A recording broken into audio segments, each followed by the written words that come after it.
On our way into the barn, a little overcast, a little rainy, but the weather's changed a bit. If we're lucky, I can get the first qualifier off at Northfield, which is Belladale. Get that off in time, and then I have to scoot immediately to the Meadows for Drebin in race 2. It's going to be really, really tight.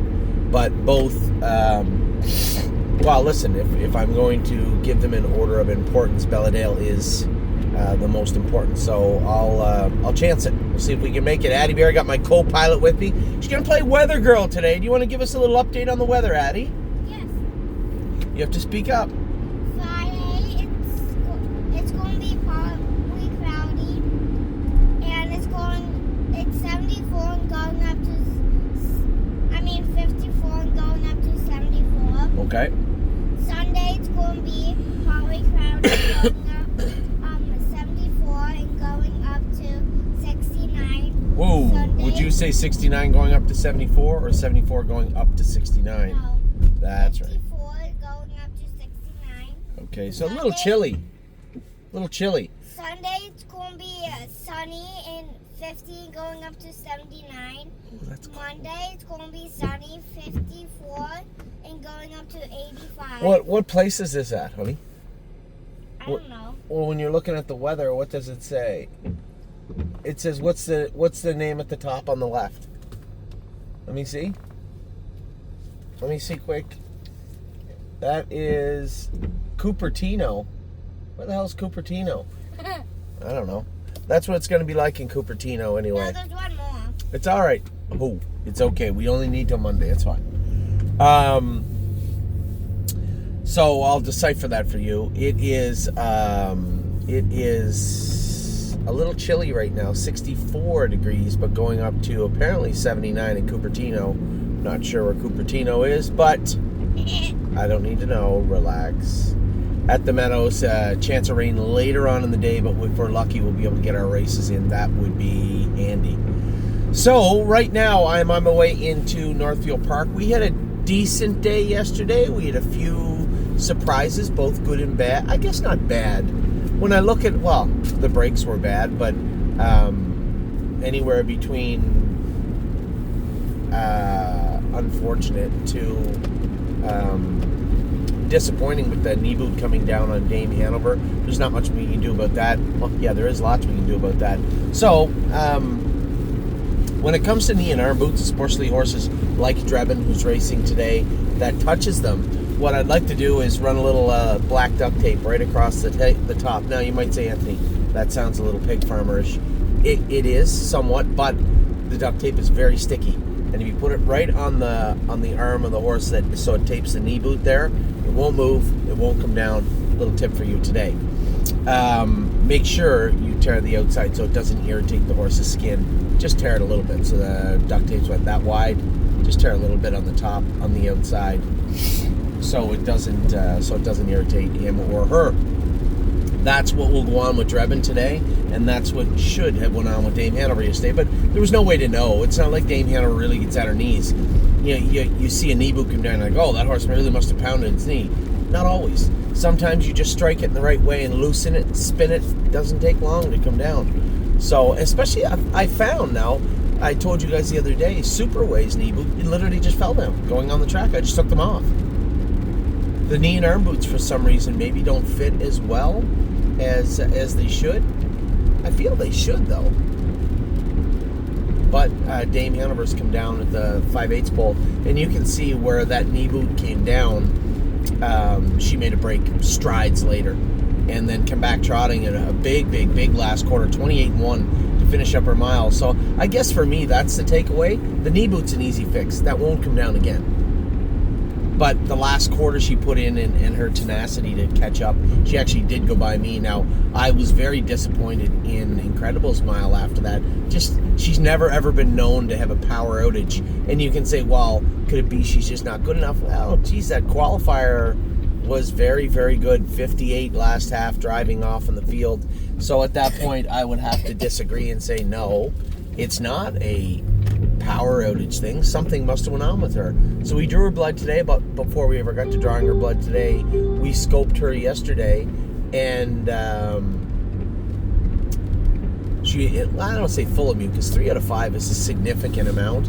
And then factor in a couple of little droplets of blood. Now that would be because of 100% because of the mucus.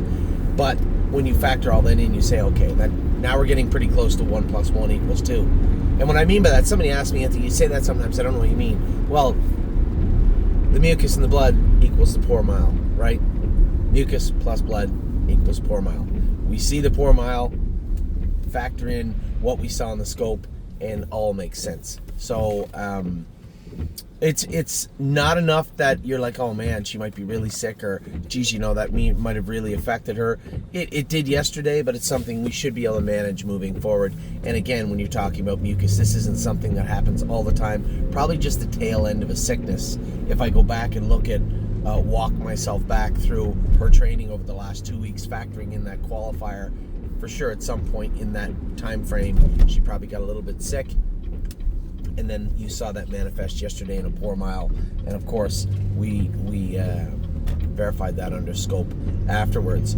So we're going to go all the way back to the start. I know I gave a detailed video leaving the Meadows, but I wanted to just absorb it all and think about it, and I'll give you my 2 cents as we head into the barn this morning. Miss Lady May, I thought, was extraordinarily good. The reason I use that word, it isn't to pump her tires, it isn't to try to lift up a day that was okay.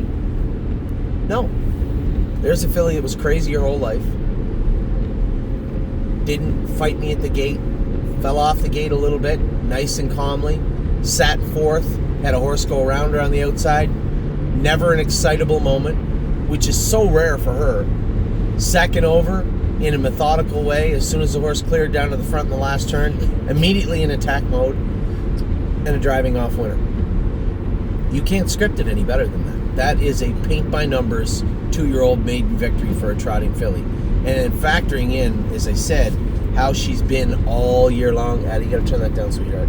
How she's been all year long. It was an extraordinarily good mile.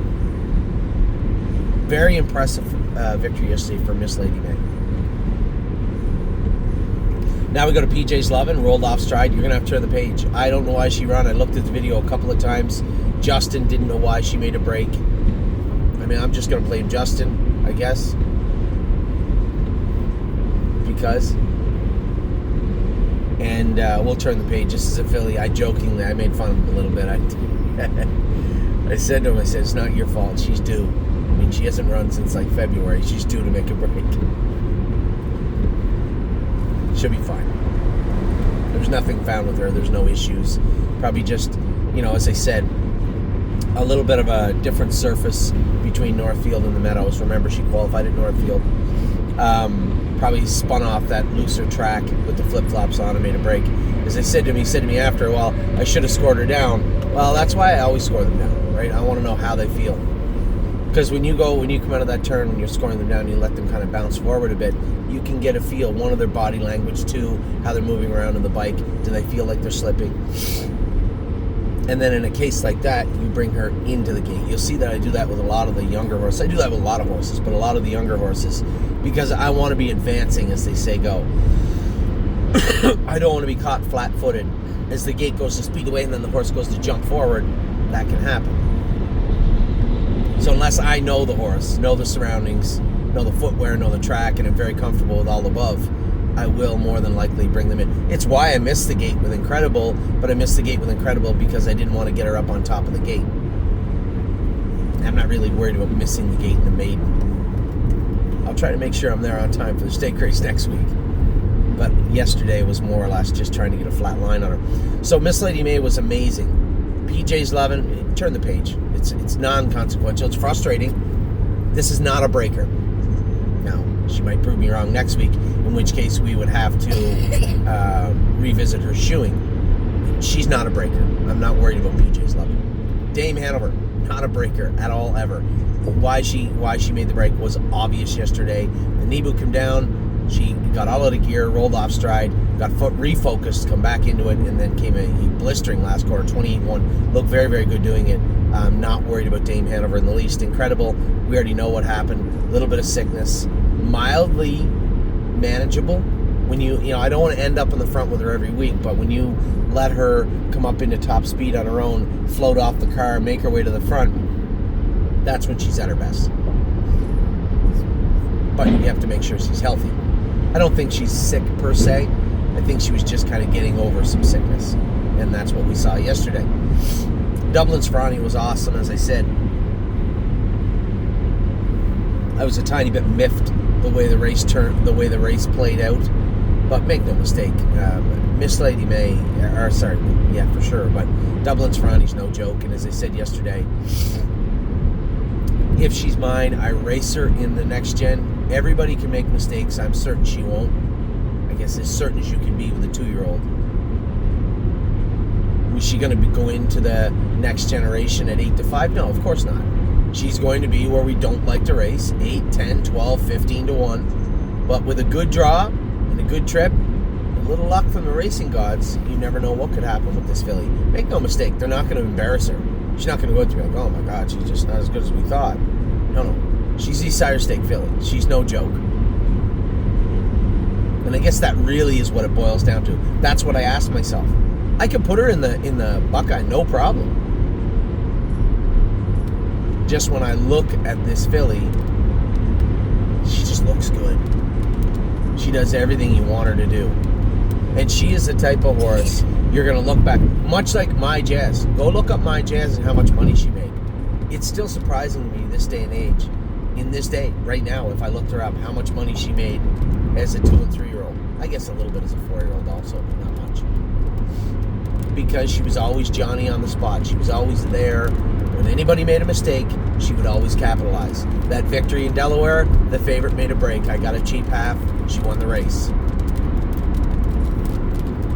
Those are the types of horses that everybody loves to race. Me in particular.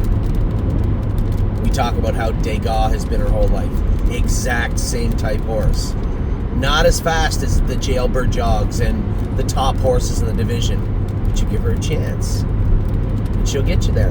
And quite frankly, on the other side of that coin, is I had to move her first over the other day. You put her in a spot to get beat, and she will. She will. She can only give you what she has. Puts out 102, 105% every time she steps on the track, and you can't ask any more of that. In fact, it makes your job easier because you can put her in a spot to do well. Not to hope, not to pray, not to cross your fingers. Just, I know if I get this trip with this filly in this way, I'm likely going to win. And that is what you're dealing with Dublin's Ferrari. Pilot Caviar's mile was good yesterday. I didn't know what to think. This filly had qualified 2.6. Should have won up the inside and got beat. Justin said she had to try to have 57. She did. 59 last half, 57. That puts her right in the crosshairs of the Stallion Series. I'll make no mistake. Incredible is a good filly. She tried in like 2-1. So good mile there. Solidarity's mile was great. He did show a speck of blood, which was expected. Eric knows what he's doing. He's on top of it. He drops down into that middle division next week. And as I said to Eric, if you can't do in the middle division, it's okay. Race him in the overnight where he can get Lasix. But I don't think looking at a horse that hit the 8-hole, left, dropped in the 5-hole, second over coming to the half, 3 wide around the last turn, paces 151 last quarter in 28 seconds, you're going to say, well, that didn't work out. I'd say he did pretty good. And the bleeding part, again, you have to factor in what kind of a role, or if any, that GGT plays. It is coming down. Eric is very aware of it. So is Dr. Roberts. And I will report a little side note when we're talking about GGTs. Prada Renatus is down to 67, which is just over twice what the high level is. So you won't see her race next week. But if all goes well, Eric trains her up. He likes what he sees at the end of next week. You might see her race thereafter. But I want everybody to prepare themselves. You may not see her race until Lexington also. Now there's a fair at High Bramble, which is right beside Lexington. She can't make the fair final, but it might serve as a good prep race. And there is a fair race at Lexington also. We did pay her into the fairs. So we have options with her moving forward. None of them are racing her like we did the other day. That's on me. Again, that was a coin that I flipped. Those are the dice that I rolled. Did not work out, but that filly will bounce back very well. I guarantee you she will. She's a good horse. She already proved she is. She's not one of those horses. I'm not going to name names, but she's not one of those horses that get to that 59 2-minute level, and you're like, that seems like all they have. That's not her. We've already been quarters in 28 with her. She's already qualified in 59. There's speed there. That's not her. Now, we went forward to last night, had to know, I thought quarter polling was the right move to make. The horse in the front was longer odds. Braden sat up, took me, and had to know fought tooth and nail. But again, as bumpy and ugly as he looks, there's breakers all around him. Those horses have made breaks. He did not. And as he gets stronger and stronger and stronger, you're going to see him make less and less mistakes. And by mistakes, he hasn't made any breaks, but get out of gear, get out of gear, get out of gear. You're going to see that dissipate along the way. Very impressed with that horse's drive. No quitting him, boy. He just keeps coming and coming and coming. Very, very likable horse to race. Love Sensation. That's her. You can't be mad at her. That is what God allows her to do. She is only that good.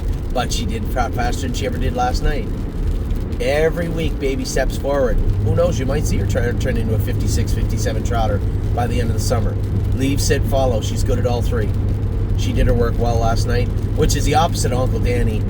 He's turned into a bit of a mongrel, if you want to know the truth.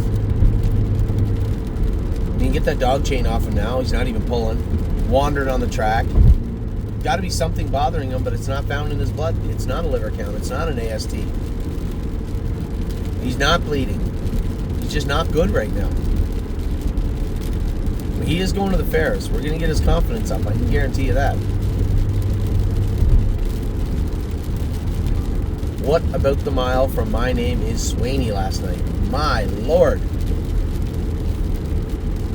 I told Luke, he called me. What do I got to know? I said, well, she's, we scratched her a little bit sicker last start. She trained up good. I think Lauren probably went a mile 59, 2 minutes with her. She trained up good. I said, she's a little rude in the post parade, but a sweetheart in the mile. You do whatever you want with her. Now, I didn't foresee him quarter pulling her to the front. May I help you? Who's the best horse that we have? The best horse that we have? Well, like a base horse. Well, you'd have to start with Time Is On My Side, and then you'd have to look at Perfect Thought, who actually paced faster than he did all year. Yeah, I thought Perfect Thought was in Canada. She was. That's a good question. She finished third in Canada in the big race, and then she got on her bus, and she came back over. You mean trail though? Yeah. She came back over here, and we're going to train her up real good this weekend. She's going to race in Scioto this week coming up, and then she's going to make her way to New Jersey with Mom. And she's going to race Perfect Thought. Yep. And then you can't forget Jailbird Jog, who's got more money made than all of them and is a very, very, very good trotter. What about Exkey? Exkey's a nice 2-year-old, but I think those you asked are our best horses are 3 best horses. I think right now, as we start the 2-year-old season, is Perfect Thought. Time Is On My Side, Jailbird Jog. How's that? Good. Okie dokie. So, My Name's Swaney. What a mile from her last night. Love of God. 52 flat. We had a number of people.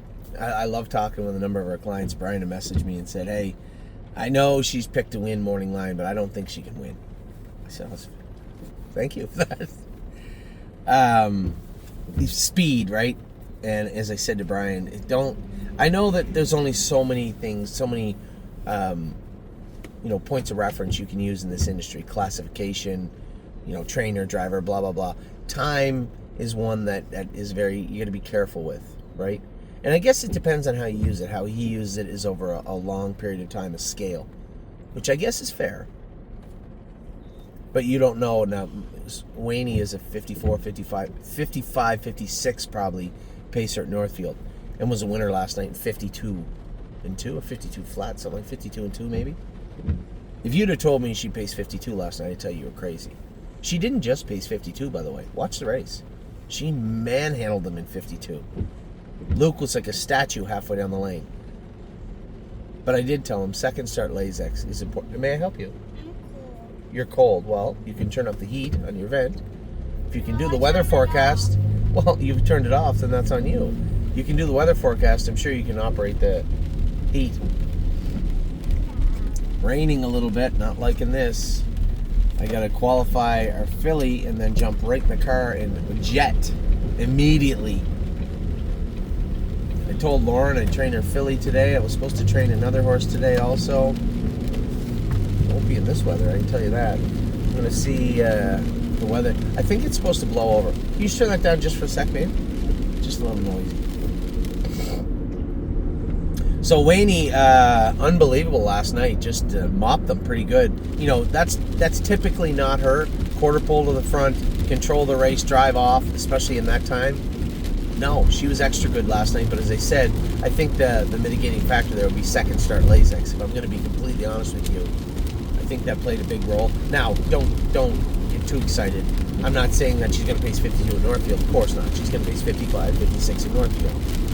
But I think last night she was in with maybe a watered-down crew, and if you look at the speed of that race, it is a little deceptive. I think all those horses would come to Northfield if they could get around this track and go around 55, 56.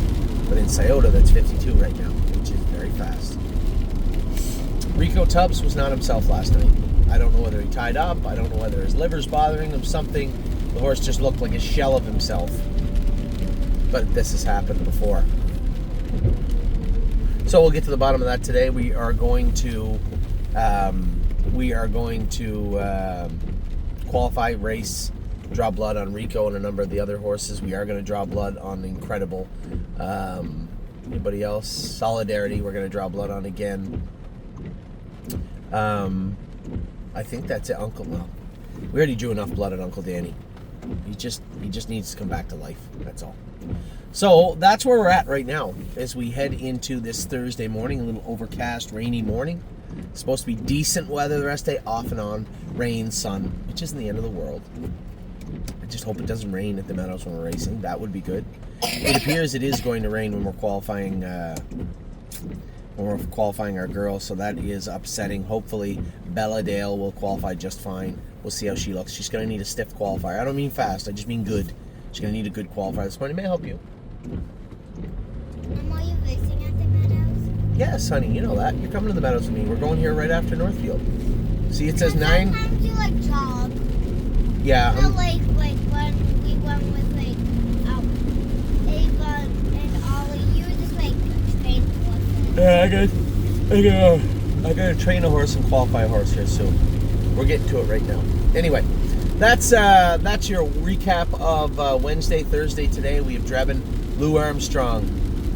Cover my short. We're going to finish off our day with Chips Ahoy Hanover at the Meadows. We also have Arrowhead Hanover coming off the sickness in Philadelphia today, so I don't know how that'll go. I'm curious. And then we're going to close out our evening with Gorgeous Package in Minnesota. So with that, I'm going to let you guys go. I hope you guys are having a great start to your Wednesday. We'll talk to you soon. Take care.